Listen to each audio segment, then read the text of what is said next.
The river glistened under the burning sun, its waters carrying the scent of dust and sorrow. The plains were silent, except for the hooves of the horses and the muffled cries of a young woman being dragged toward the water's edge. Her dress was torn, her hair tangled with dirt. Her eyes wide with disbelief searched the horizon for mercy that refused to come. The men who held her wore the dust of the frontier on their coats and the cruelty of power in their eyes. They said she had sinned, that she had crossed a line no woman should ever cross in a land ruled by fear and lawless hearts. But in truth, they were men who hid behind righteousness to mask their own sins. The town had whispered for weeks about her. Some called her cursed. Others claimed she had brought shame to decent folk by harboring secrets that didn't belong to her kind. But none of them knew the truth of what happened in the canyons, nor how she came to meet an Apache warrior, whose eyes carried both the fire of vengeance and the calm of a man who had seen too much death. It began when she tried to save a wounded rider from the desert.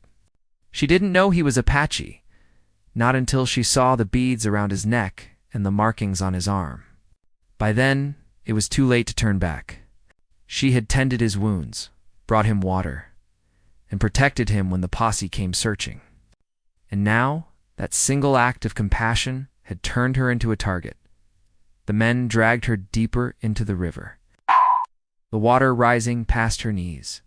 One of them, a sheriff's deputy, muttered that it was the only way to cleanse her soul. The other said drowning was mercy compared to what she deserved. They didn't see the ripples forming farther out, or the shadow that moved beneath the current. The river was calm, but something ancient stirred within it. Something that belonged to a time before fences and rifles. Before men came to claim land that wasn't theirs, the young woman's breath came in short bursts as they forced her forward. The water was cold and heavy.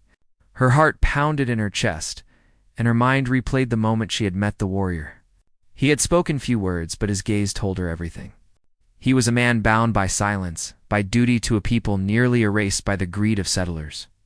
And yet, in his silence, she had found peace. She had felt safer beside him than she ever had among her own. Now, as the men cursed her and tightened their grip, she wondered if he had escaped or if he too had been hunted down and buried beneath the sand. A hawk screeched above them, circling the sky as though warning of something unseen. One of the men looked up and spat. "Bad omen," he said. "Means the spirits ain't happy." The leader, a broad man with a gray beard and eyes like cold steel, didn't flinch. "The only spirit I answer to is the law," he said, though even his voice trembled when thunder rolled across the distant hills. He raised his hand to signal the others, and the woman was forced down onto her knees in the river. The water lapped against her chest as she gasped, her hands trembling, her fingers clutching at air. Somewhere beneath that surface, the current shifted. The deputy's horse neighed and backed away, its eyes wild. The leader barked orders, but the air had changed. The stillness was wrong, like the world had paused to watch. A ripple cut across the river, then another, stronger this time. The men hesitated, their boots sinking into the mud. The woman lifted her head, her wet hair clinging to her face, and whispered a single word, a name that only the wind could hear. She remembered the night before, when the Apache warrior had spoken of the river spirits. He said that water remembered those who had fallen unjustly, that when a soul was wronged, the river carried its pain. "If ever you find yourself alone by the water," he had told her, "listen, the river knows my voice." Now, as the men raised their hands to push her under, the river answered. It began as a low hum beneath the surface, like a song carried by the current. The water darkened, and a sudden wave broke against the men, throwing them off balance. One cursed and fell to his knees, his hat floating away. The others gripped the woman tighter, thinking she was trying to escape, but her eyes were not on them anymore. They were on the water ahead, a head in the shadow rising from it. A figure emerged. Tall and silent, his skin glistening with water and sunlight. His hair clung to his shoulders, and in his hand he held a spear carved from bone and wrapped with leather. The Apache warrior had returned, his face calm yet burning with fury. The men froze, unsure whether to draw their guns or run. The warrior's eyes met the woman's, and for a moment, everything else faded: the river, the shouts, the fear. Only that look remained, a promise made in silence. One of the men shouted, "It's him, the savage," and reached for his pistol, but before his hand touched the handle, the warrior raised his spear. The river seemed to move with him, swirling around his legs as though alive. The deputy stumbled backward, slipping in the mud. The woman screamed for them to stop, her voice breaking through the chaos. But the moment was already breaking apart like glass in a storm. The warrior stepped closer, his movements slow but deliberate.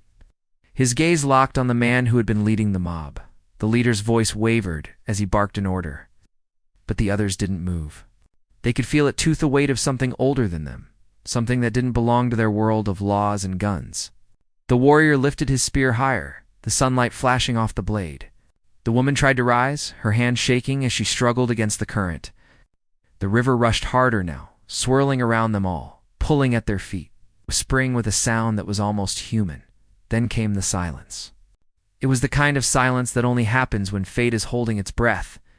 The warrior's chest rose and fell. His eyes locked on the men who had brought death to his people. The same kind of men now standing before him with fear in their eyes. The woman looked from one face to another, her lips trembling. Somewhere deep inside her, she knew this was the moment everything would change. The line between mercy and vengeance, between love and survival, hung as thin as the blade of that spear. A gust of wind tore through the valley, bending the tall grass along the riverbank. The hawk above gave one final cry and vanished into the clouds. The warrior took another step forward, and the men instinctively raised their weapons. But before anyone could fire, the river surged upward, throwing a wall of water between them. The woman's scream was lost in the roar as the current swallowed everything in sight. When the spray settled, all that remained was the sound of rushing water and the shadow of the warrior. Standing tall against the storm, the woman's head broke through the surface, gasping for air, searching for his face. She saw him through the mist, his hand reaching out. His voice carried by the wind and words she couldn't understand but felt deep in her soul. Then the light shifted, and he was gone, swallowed by the water that had birthed him. The men who had dragged her were nowhere to be seen. Their shouts lost to the river's song. The sun slipped behind the clouds, casting the world in a pale, ghostly light. The woman crawled to the shore, her hands trembling as she looked back at the water that had both saved and taken everything. In the stillness, she heard the faint echo of drums from somewhere beyond the hills, a rhythm that pulsed like a heartbeat, ancient and unbroken. She closed her eyes and whispered a prayer, not knowing if it was for the warrior, for herself, or for the land that seemed to remember every sin ever committed upon it. And as the last rays of sunlight touched the water, a ripple broke across the surface, once more soft, deliberate, as if reminding her that the story was not over yet. The river had quieted by dawn, leaving only a faint mist drifting across its surface. The woman sat on the damp bank, her dress heavy with water and her body trembling from the cold. The wind brushed her hair across her face, and her eyes, red and swollen, stared blankly at the place where he had vanished. The Apache warrior's image still burned in her mind. It's that look in his eyes that carried both fury and something else she couldn't name. She tried to tell herself it had been real, that he had truly risen from the water and saved her. Ow. But doubt crept in like the morning chill. Maybe it had all been a dream brought on by fear and exhaustion. But when she looked at the broken branches and the men's scattered belongings floating downstream, she knew the truth. Something had happened here that no one would ever believe. The sun began to rise, painting the plains in shades of gold and red. She pulled herself to her feet, every muscle aching. Her home lay miles away, but she couldn't return there now. The people who had condemned her would not rest until she was gone for good. They would claim she was possessed, or that she had made a deal with the devil himself. She looked back at the river one last time before turning toward the trees, her bare feet sinking into the soft earth. The wind carried faint echoes of drums again, far away but rhythmic, steady like a call. She followed it, unsure if she was chasing life or walking straight into death. By midday, she had reached the edge of the canyon, a place where few dared to go. The rocks were sharp and the air carried the scent of sage and smoke. She remembered what the warrior had told her once, that his people used to live beyond these cliffs before the soldiers came. that they buried their dead in caves above the river, where the spirits could still hear the wind. She sat beneath a twisted tree, her mind drifting back to the first day she met him. It had been 3 weeks earlier, on a blistering afternoon when the desert shimmered like glass. She was riding alone, carrying supplies to an abandoned ranch, when she saw him lying near a dry creek bed. His horse had been shot, and his body was half covered with dust. She thought he was dead until she saw his fingers twitch. Fear told her to ride away, but something stronger held her there. He was young, strong, but bleeding badly. A musket ball had torn through his side. She had seen wounds like that before during the raids. Most men didn't survive. But she couldn't leave him. She dismounted and knelt beside him, pouring the last of her water onto his cracked lips. His eyes had opened slowly, sharp and dark, watching her with the wariness of a wounded animal. For 2 days she hid him in an old barn, bringing him food and tending to his wounds. He never spoke much, but when he did, his voice was calm and low, like the steady rhythm of the earth. He told her that he had been hunted by men from her town, accused of stealing horses and killing a rancher. But he swore he had done neither. He had only come to find his brother, who had been taken by soldiers.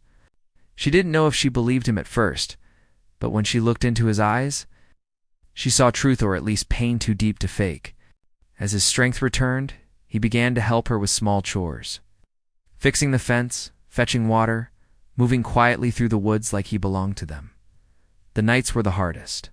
Sometimes she would wake to find him sitting by the fire, staring into the flames with a look that chilled her more than the cold air. He carried memories heavier than his silence. Once, he told her that he had lost his entire family in a raid when he was a boy, and that the river was the only place he ever found peace. The water forgets nothing, he said, but it forgives everything. Those words had stayed with her long after he disappeared into the night, leaving behind only his carved bone pendant hanging from a nail in the barn. She had kept it close to her ever since, not knowing why. Now, as she sat beneath the canyon's edge, she took the pendant from her pocket and turned it over in her hand. It was smooth from years of wear, etched with markings she didn't understand. When she held it up to the light, the shape of a hawk was carved into its surface, the same hawk that had flown above the river yesterday. Her breath caught. Maybe he hadn't left her at all. Maybe he had been watching, waiting for the moment she needed him most. The sound of hooves broke the stillness. She froze, pressing herself against the rock wall. Voices echoed down the trailmen's voices. She recognized one of them immediately, the deputy who had held her arms at the river. Her heart began to race. He was alive. That meant the others might be too. She can't have gone far, he was saying. That which belongs at the bottom of the river? She clutched the pendant tighter and stayed silent. The men rode past, their rifles slung across their backs, eyes scanning the canyon floor. When their voices faded, she slipped deeper into the rocks, careful not to make a sound. The sun was sinking by the time she reached a hidden path that wound down toward the lower gorge. The trail was narrow, lined with jagged stones and dry brush. She stumbled more than once, her legs shaking from exhaustion, but the faint sound of water below pushed her forward. She reached the base of the canyon just as the first stars appeared. The river was there, calm again, glimmering beneath the moonlight. She fell to her knees beside it, too tired to cry. The night air was heavy with the scent of rain and smoke. Then she saw a faint glow near the opposite bank. A fire. She crept closer, staying low behind the rocks. A single figure sat by the flames, his back turned to her. Her heart thudded so loud she feared it would give her away. When he turned, the firelight revealed the same strong features she had seen through the water. The Apache warrior. He was alive. His eyes found hers almost immediately, as if he had known she would come. He rose slowly, not reaching for his weapon. She wanted to speak, but the words caught in her throat. He motioned for her to approach, and though her body trembled, she stepped forward. He studied her for a long moment before speaking. "The river spared you," he said quietly. "It does not do that for many." She could barely breathe. "They wanted to kill me," she whispered, "because of you." He looked toward the flames, the muscles in his jaw tightening. "They wanted to kill me too. But the river chose otherwise. She didn't understand what he meant, but there was a strange calm in his voice, a certainty that made her feel both afraid and safe at once. She told him about the men searching for her, about the whispers in town, about how they called her cursed. He listened in silence, his expression unreadable. Finally, he said, "You helped one of my people when no one else would. That is why the river protected you. But now you cannot go back. They will not forget." His words struck her like cold steel. "Then where do I go?" she asked. He looked into the darkness beyond the canyon. "There are places where their laws do not reach. But you must choose freedom with danger or safety in chains." The fire crackled between them, throwing shadows across their faces. She felt the weight of his gaze and the pull of something deeper than fear. She didn't know what fate awaited her if she stayed with him, but she knew she couldn't face the world that had tried to drown her. The sound of distant thunder rolled across the valley, echoing off the cliffs. The warrior turned his head slightly, his eyes narrowing. "They will come again," he said. "And next time, the river may not be enough." The night deepened around them, and the flames flickered low. The woman felt a strange peace settle over her, though danger still lurked beyond the shadows. Somewhere in the distance, wolves began to howl. The warrior stood and looked toward the dark hills. "Tomorrow," he said, "we move before dawn." She nodded, clutching the pendant in her hand. As the fire dimmed, she felt the rhythm of the drums again, faint, steady, and calling her toward a destiny she didn't yet understand. The fire burned low as dawn began to pale the sky. The woman sat near the dying embers, her knees drawn close, staring at the smoke curling upward. The Apache warrior stood a few steps away, scanning the horizon where shadows moved like ghosts. Neither spoke for a long time. The quiet between them was heavy but not empty. It was the silence of two souls carrying too much pain to name. When he finally turned toward her, the first light touched his face, showing the lines carved by struggle and loss. "They will track us," he said in a low voice. "Men like them never stop when they think they've been shamed." She nodded, though her heart felt tired. She had been hunted before, but never like this. Never with a man the whole territory wanted dead beside her. She asked him what he planned to do. He looked toward the east, where the river wound like a silver snake through the plains. "There is a place beyond those ridges," he said. "My people once gathered there. The land remembers us, even if the world does not." He bent to stir the ashes, his movements steady and quiet. "If we reach it, you'll be safe. The spirits there do not welcome those who come with hate in their hearts." They began to walk as the sun climbed higher, their path rough and narrow, cutting through stretches of dry grass and low shrubs. The woman stumbled often, but he never spoke of her weakness. Instead, he would pause, waiting for her to gather her breath before moving again. They didn't talk much, but she could feel a strange bond forming between them, bond born not from choice, but from survival. Each step away from the town felt like a step away from the person she used to be. By midday, stopped near a grove where the trees grew thick and the air smelled of wild herbs. The warrior knelt beside a small stream, cupping water in his hands. "The earth still gives to those who take only what they need," he said quietly. She watched him, noticing the way he seemed to belong to the land, the way he moved without disturbing a leaf, how he listened before speaking, how his eyes caught every motion in the distance. In his presence, she felt both small and protected. Though she didn't understand why, he told her fragments of his story as they rested. His tribe had once lived across the valley, before soldiers forced them into barren lands farther south. His family had resisted trying to return home, but a raid had wiped out their camp. He had survived only because he was hunting that day. When he returned, he found ashes where his world used to be.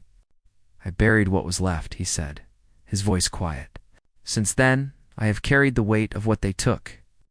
She didn't know how to comfort him, so she simply listened. As the day stretched on, the woman began to remember pieces of her own story too. Her husband had died 2 winters ago, shot by raiders who stole their cattle. She had tried to hold on to their ranch alone, but the men in town treated her like an intruder in her own home. They called her stubborn, unfeminine, cursed. When the crops failed, the whispers grew louder. Helping the wounded Apache had been her final mistake in their eyes. They saw kindness as betrayal and mercy as guilt. The trail curved toward the foothills where rocks jutted out like teeth. The wind carried distant sounds, hoofbeats, faint but unmistakable. The warrior stopped, his hand on his weapon. "They're close," he murmured. They took cover behind a ridge, watching dust rise on the horizon. A small posse was following, their silhouettes moving against the sun. She recognized one of them, the deputy. Her stomach tightened. "He won't stop," she whispered. The warrior nodded, his expression unreadable. "Then he'll meet the river again." As the riders drew nearer, the warrior motioned for her to follow him up a hidden path leading higher into the rocks. They climbed in silence, the sound of hooves echoing below.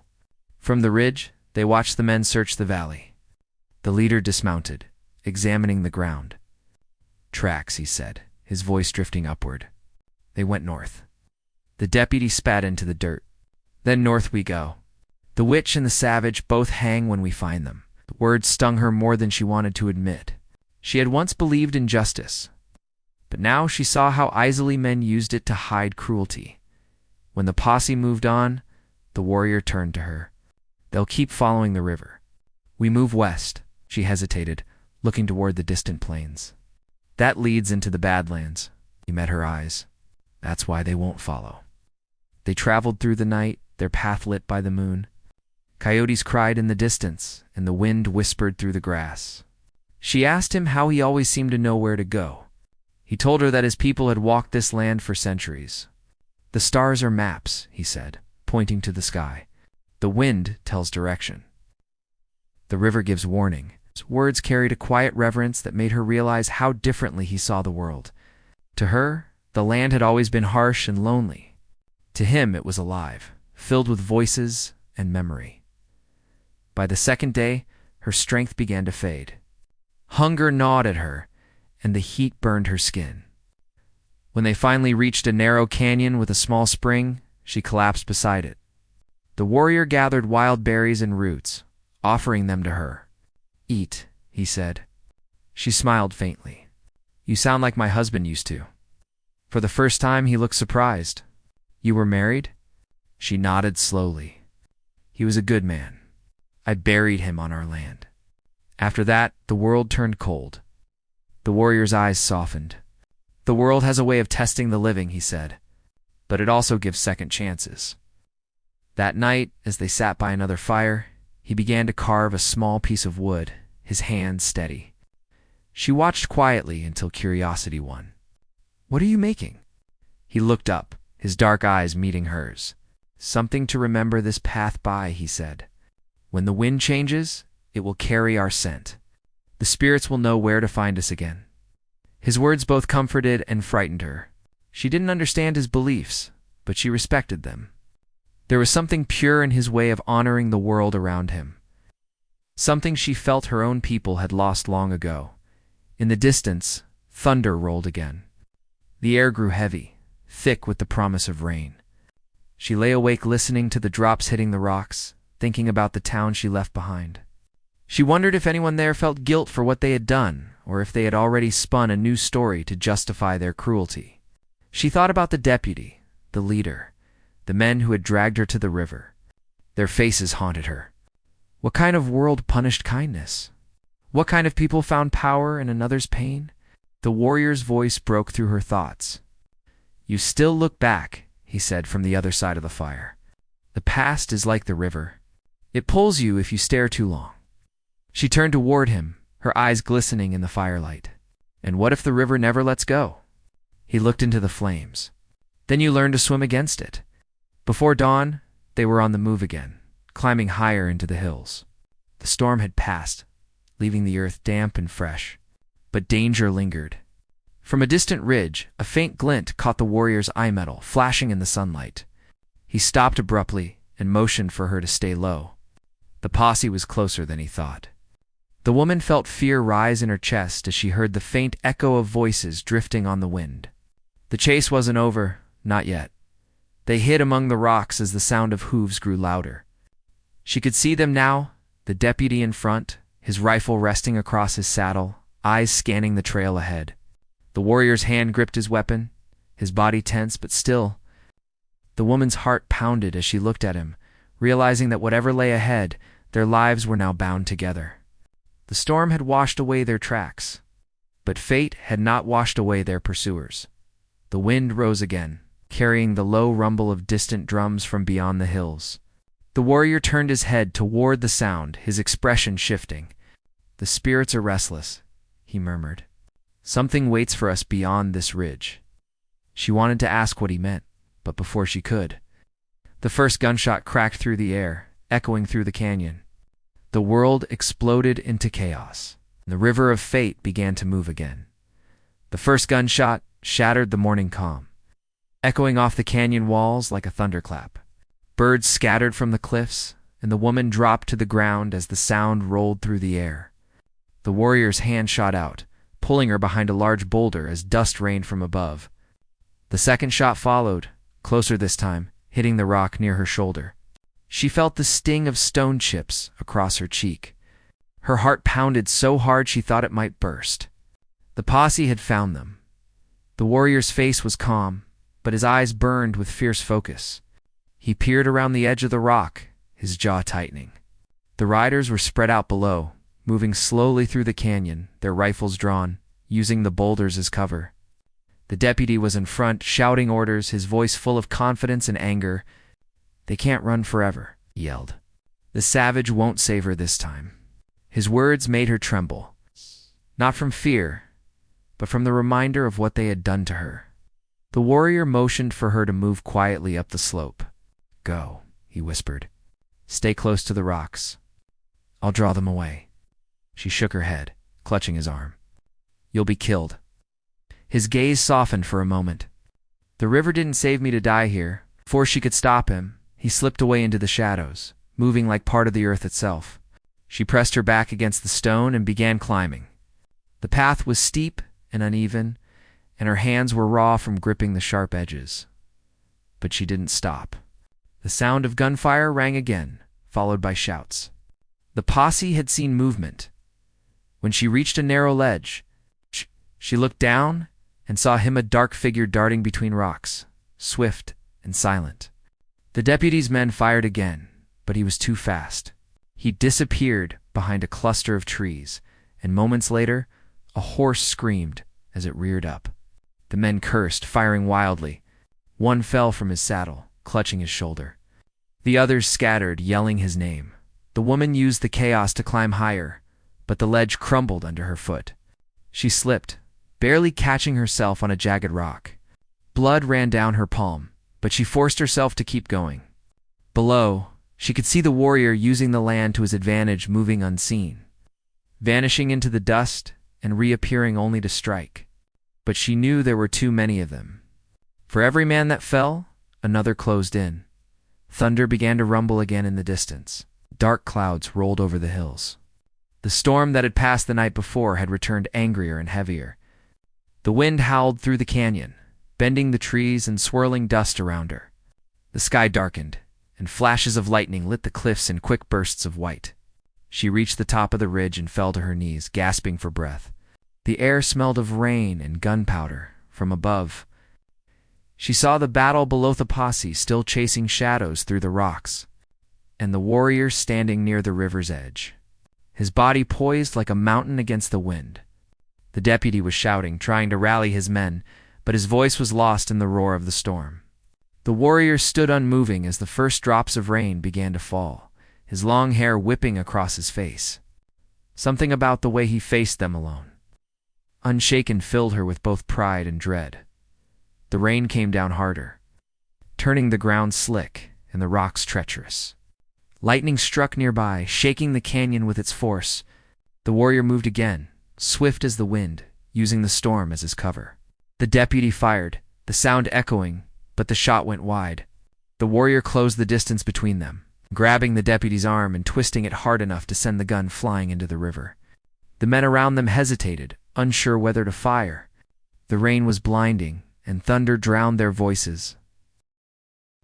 The woman started down the ridge, slipping on the wet rocks. She shouted his name, her voice carried by the storm, but he couldn't hear her. She saw him strike the deputy's rifle away, saw the flash of a knife drawn in panic. The deputy lunged, and the two men fell into the mud, locked in a struggle. The river churned beside them, rising fast with the sudden downpour. One of the riders spotted her and fired. The bullet struck the stone near her feet, spraying mud across her legs. She stumbled, sliding down the slope until she hit the ground hard. Pain shot through her arm, but she forced herself up. Another rider charged toward her on horseback, his face twisted with rage. She scrambled for cover, finding a fallen branch heavy enough to use as a weapon. As the rider swung down to grab her, she struck with all her strength, hitting his leg. He yelled, lost balance, and fell into the mud. The warrior saw it happen. He turned from the deputy just as another man raised his rifle toward her. With a burst of speed, he threw his spear, striking the rifle aside. The weapon fired into the air, the bullet lost in the rain. The man fell backward into the river, the current dragging him away. The warrior's eyes found her through the storm. For a moment, the world seemed to pause. Then another shout cut through the noise. The deputy had risen again, blood running down his face. He grabbed a rock and swung it, striking the warrior across the shoulder. The warrior staggered, his hand going to the wound, but his eyes never left the man before him. The woman ran toward them, slipping and sliding through the mud, calling his name. The deputy lifted the rock again, screaming words she couldn't hear. Before he could strike, lightning split the sky above them, followed by a deafening crack. The blast threw them both to the ground. The air smelled of burning earth, and for a moment, everything went white. When the noise faded, she found herself crawling through the mud toward the riverbank. The deputy lay unconscious a few feet away, the earth around him smoking. The warrior was on his knees, drenched in rain, breathing hard. His eyes met hers as she reached him.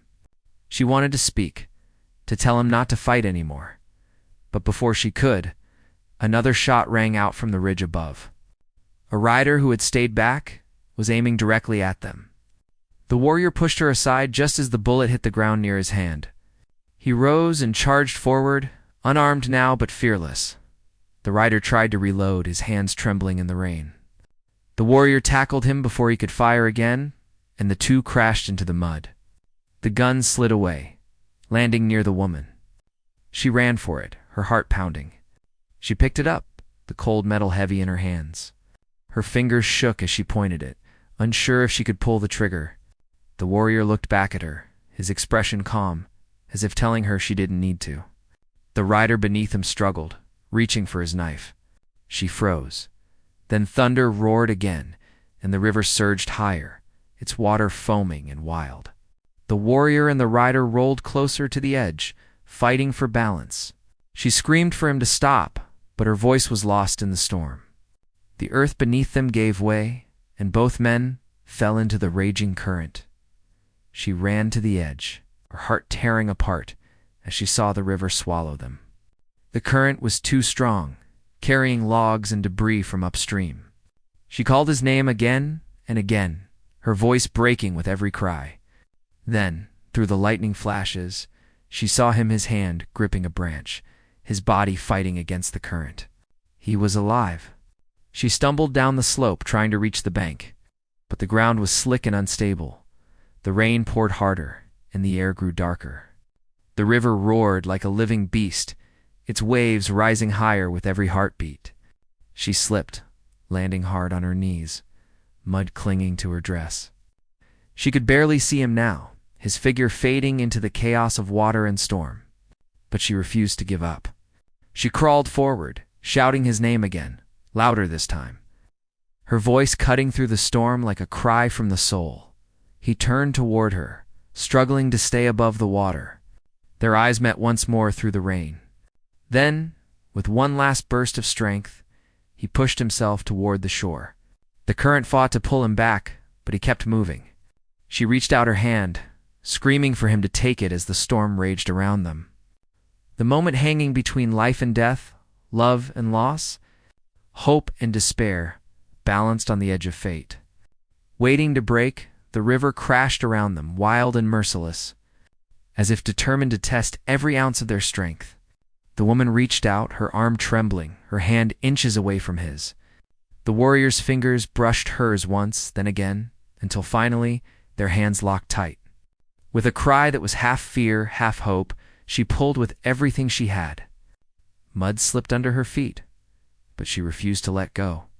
The current fought to tear them apart, but he kicked against it, pushing toward her until at last, with one final heave, he came crashing onto the bank beside her. They collapsed together in the rain, gasping for air, the storm howling above them. For a long moment, neither spoke. The only sound was the river's rage fading slowly into the distance. She looked at him, his face streaked with blood and rain, his chest rising and falling. He turned his head toward her, managing a faint, tired smile. "You pulled me from the water," he said, his voice rough. She shook her head, tears mixing with the rain. "You saved me first. I wasn't going to let you go." The storm began to break, the dark clouds parting to reveal a pale morning sky. Sunlight spilled over the canyon, touching the land with warmth again. It felt like the earth itself was breathing after holding its breath for too long. Downriver, the wreckage of the fight was carried away. The men who had hunted them were gone, some lost to the storm, others scattered and broken by their own hatred. The deputy's hat floated by, spinning slowly on the surface before sinking into the depths. The river, once wild, began to calm again. The woman watched it in silence, knowing it would keep their secrets. She turned back to the warrior. He was leaning against a rock, his shoulder bleeding, but his eyes were clear. She tore a strip from her dress and pressed it to the wound. "Hold still," she whispered. He winced, but didn't move. "You should have left me," he said quietly. She shook her head. "I couldn't. You were the only one who ever saw me as human." His gaze softened. "And you were the only one who saw me as more than an enemy." They stayed by the river until the rain stopped completely. When the sky cleared, it was painted in soft gold and blue. Birds returned, perching on branches still dripping with water. The land felt renewed, cleansed of blood and anger. They gathered what little they had left and began walking. The warrior led the way, his pace slow but steady. She followed close behind, her heart lighter than it had been in months. Every step away from the river felt like a step toward life again. By evening, they reached a wide plain where the grass moved like waves in the wind. The sun was setting behind the distant hills, painting the world in amber light. The warrior stopped and turned to her. "We are far from the town now. They won't follow us here." She nodded, though she couldn't help glancing back one last time. Somewhere beyond those hills lay the life she'd lost, her home, her memories, the people who'd turned against her. But none of it called to her anymore. The world ahead was quiet, untouched, full of promise. They made camp near a cluster of cottonwood trees. He started a small fire while she fetched water from a nearby stream. The flames danced in the gentle wind, casting long shadows across the grass. She sat close to the warmth, feeling the ache in her arms and legs fade slowly. He handed her a piece of roasted rabbit, his expression calm but thoughtful. "When I was a boy," he said, "my father told me that every soul has two rivers. One carries the pain we cannot change. The other carries the life we can still build. You can't live in both." She looked at the fire, his words settling deep inside her. "Then maybe this is where my second river begins." He smiled faintly. "And maybe this time, it flows with peace." They ate in silence, the stars coming out one by one above them. The wind carried the scent of wildflowers from somewhere unseen. For the first time in years, she felt safe. She thought of the future, not the one the town had planned for her, but the one she could make for herself. A life without fear, where kindness wasn't punished, where every sunrise meant another chance. Days passed and the land began to heal around them. They traveled west together, following the old trails that the warrior's people once walked. He showed her places where the earth still held their stories, painted rocks, sacred springs, and hidden valleys filled with wild horses. Each place carried a memory, and with every step she learned more about his world. The more she listened, the more she understood that strength wasn't in anger but in endurance. He had lost everything, and still found a reason to live. She began to see the same strength in herself. They found an abandoned cabin near the edge of the valley, its roof half collapsed but its walls still standing. With time and patience, they repaired it together. She fixed the shutters and planted seeds near the door while he rebuilt the roof and mended the fence. The work was hard, but it filled the days with purpose. At night, they sat outside under the stars, speaking little, letting the wind tell the stories they didn't have to say aloud. One morning, she woke to the sound of laughter, the first she had heard from him. He was standing by the fence, watching a group of deer drink from the stream nearby. When he saw her, he smiled, the kind of smile that came from peace rather than pride. "The land remembers kindness," he said. "It gives it back when you least expect." She joined him by the fence, her heart warm. "Maybe people can too," she said softly. He looked at her, his eyes reflecting the morning light. "If they choose to listen." The seasons began to turn. The grass grew tall, and wildflowers painted the fields. The cabin became a home not grand, but alive with warmth and hope. Travelers sometimes passed through, strangers who asked for water or shelter. The woman greeted them without fear, offering kindness freely. Word spread through nearby settlements about a small homestead by the river where an Apache warrior and a woman lived together in peace, helping anyone who came their way. Some whispered that they were ghosts guarding sacred ground. Others said they were proof that forgiveness could still exist in a world divided by hate and time. The woman returned to the river where it had all begun. The water was calm and bright beneath the afternoon sun. She knelt by the bank, her reflection rippling gently on the surface. The warrior stood behind her, silent but close. She touched the water with her hand, smiling faintly. "It feels different now," she said. "Like it's alive again." He nodded. "It remembers what we gave it: pain, blood, fear. But it also remembers what we took back." She looked at him, her eyes soft. "What did we take back?" He placed his hand over hers. "Our freedom." For a while, they stood there in silence, listening to the gentle song of the current. The wind rustled through the grass, carrying the scent of summer and life renewed. The river flowed on, no longer a place of death, but of rebirth. As the sun began to set, they walked back toward the cabin hand in hand. The light turned the sky into fire, and the land seemed to glow with it. Behind them, the river shimmered, a living reminder of everything they had survived.